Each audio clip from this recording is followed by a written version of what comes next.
Fellas, this is a Kaba 7-pin mortar cylinder that MantukaSNK, actually he bought them on eBay, and had them sent to me and I forwarded them to him overseas. Take a look at this keyway. I hope that focuses. Wild keyway. We're going to try to use bottom of the keyway tension wrench because it won't get in our way. And then we're going to try to use this unique pick that was built, it's custom built by the Caveman 1966 because it's really flexible material, and hopefully it'll allow me to get up there, get around that corner, and kind of pick those pins. Anyway, he bought a lot of them off of eBay and had them sent to me, and then I forwarded them to him overseas. And then a few days ago I got this in the mail. He sent a couple back. I guess that was kind of like a toll for passing through the lock lab, but I don't know. Alright, let's see if we can't make this thing work. I got bottom of the keyway, seems to be okay. I'm going to go all the way to the rear. Light tension we're going to start with, and let's see if we can't find a binder. When I got this lock, I did look at it very briefly. Did not try to pick it because I thought that it had side pins, and I thought, oh my god, that's going to take forever. And then a little while ago I pulled out a flashlight to look in there to see what kind they were, and I didn't see any side pins, but I did see a really weird first pin. It's a different diameter than all the rest, and I figure that's probably some form of key control. Maybe not security, but I guess they figure that this very paracentric keyway, the precision that they manufactured this with, and perhaps some security pins are enough security.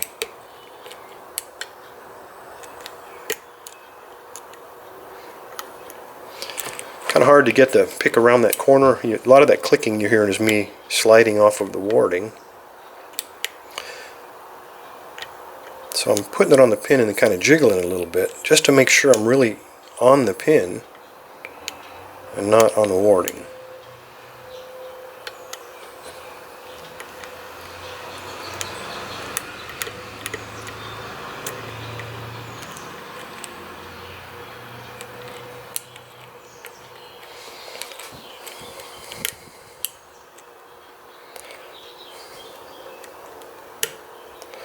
That was a good click. That was pin 5.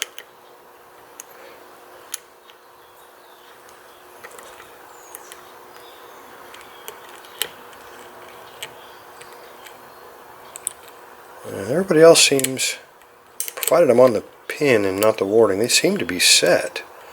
So chances are there might be a T-pin or maybe some serrated in here that are causing that core to kind of lock the pins in place. So it's a false indication of that the pin is picked. As I said, Kabas are usually tricky. Big money here in the States too if you can get one with keys. You find a lot of them with no keys, but not too many people can pick them, me included. Obviously. Stuck.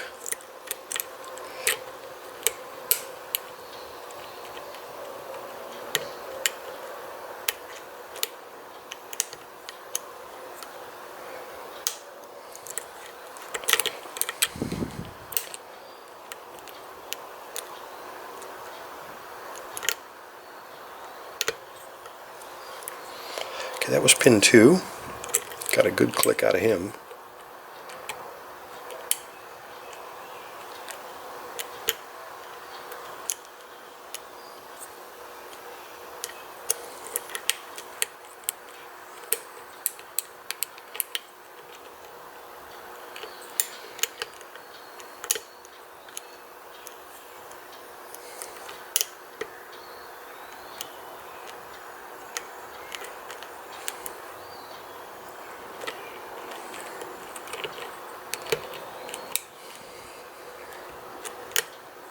That was 3. Got a good click out of him. And I just heard somebody drop, so obviously picked somebody out of sequence here. Who was it?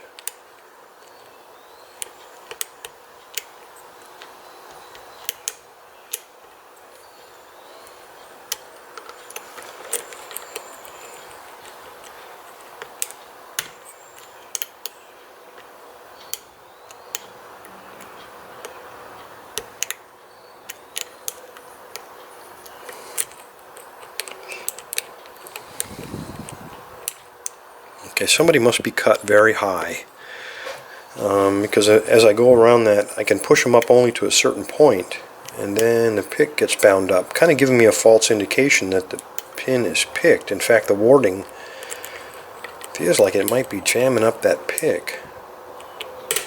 So I'm going to force it just like that, and I just got a very slight rotation of the core when I touched pin 7. Actually, I didn't touch him, I wedged him up there. Now, of course, that's probably an overset.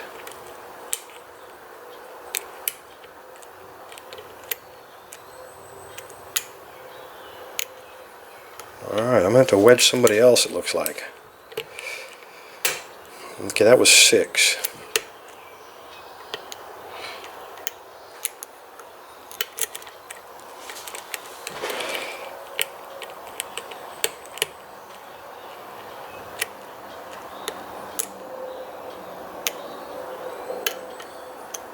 Alright, what I'm going to do, I'm going to release tension a little bit. I probably overset 7. So I'm going to release tension a little bit, and I'm just kind of rake these pins. Hopefully, the one that I overset and all the ones after him that I messed with, hopefully they'll all fall back down and give us another try. Alright, let's see if that worked.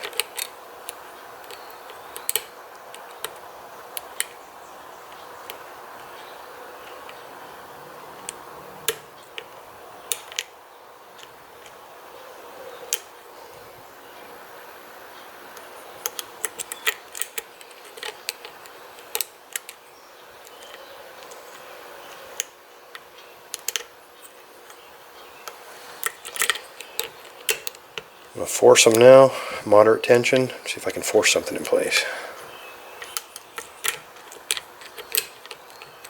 Try something just a little different. Alright, light tension, try to rake them back down. Not a friendly lock, guys.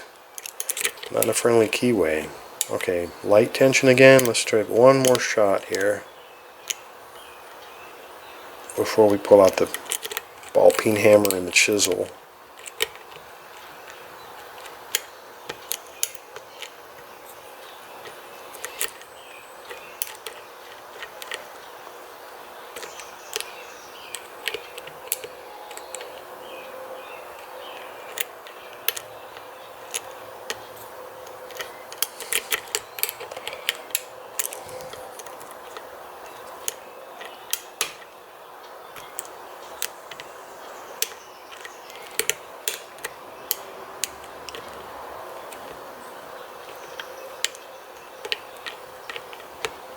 It's like number 6 is really bound up. And he's the only one, so I don't know if he's hung up on a ledge like a T-pin or if he's really set.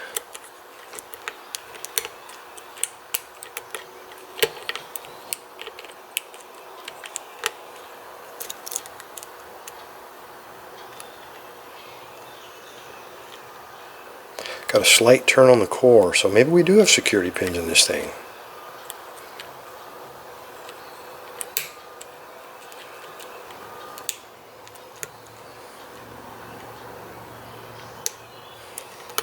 And there we go. Kaba, 7-pin mortise. Alright, if you just wanted to see the picking, you just saw it. But if you want to see the gutting, stick around for the fun. Let's see what they got inside of this thing.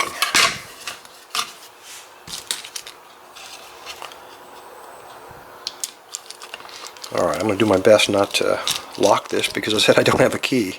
And I don't want to go through another 8.5 minutes of picking to get him open again.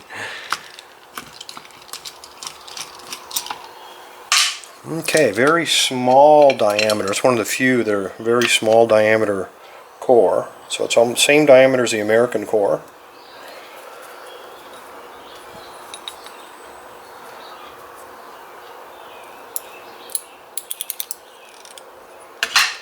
Alright, let's see if we got anything here. We got an anti-drill pin. Let me get a pointer here. Got an anti-drill right here. And then the rest of these, I believe that's an anti-drill. It's definitely smaller diameter than all the rest of them. Alright, well let's just start dumping them out and figure it out. I don't see any counter milling, I don't see any threading. So let's just dump them out and take a look. Let's first see if that anti-drill pops out. Okay, he did pop out. That is a pickable pin, so he actually is number 1. I told you he was a different diameter, and that's because he's a T-pin and he's just hanging in there. Alright, we got a standard,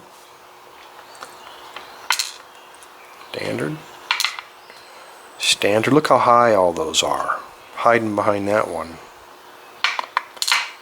Standard.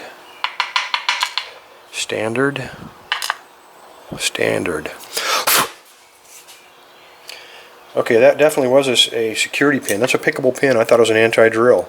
That was that weird sized pin for sure. And when you look at him, see if I can get him up here, very tiny little thing. And that's why he hangs up on that shear line, because it is an inverted T-pin. What a nasty little design. Alright, let's see what we got inside now. Okay, you can see that first one hanging down there on the bottom of the tension wrench, or on the bottom of the follower. Let's see here. Get a pair of tweezers, and I'll try to catch him before he springs out.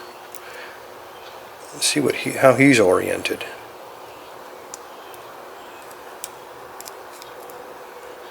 Okay, he's kind of an odd looking pin as well, but I don't think that top, the serration on the very top of it, or actually the bottom of the picture there, I don't think that comes into play.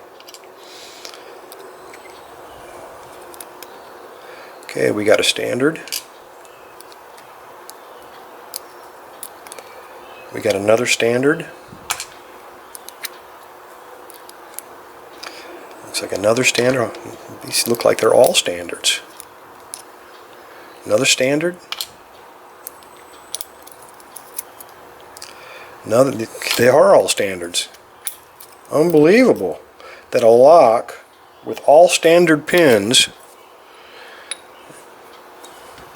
gives you that much trouble. The only one that was given us in terms of security pins would be that number 1. The rest of them are all standards. They're just bitted a little bit weird. Very high bitting. And there you can see, come on, focus. There's where that security pin that I thought was a anti-drill pin goes, right there on that lip. So designed to snag that core. Little different diameter here as well. Focus. There we go. See the raised diameter here to accommodate that pin to throw us off. So it's amazing how a little bit of precision in manufacturing and no security pins, the level of resistance that a lock can give us. Kaba does a great job. If anybody else wants to send me one, I'd love the chance to pick it. Anyway, fellas, thanks for your time. Stay safe, stay legal. MantukaSNK, thank you, sir, for the lock. Appreciate it.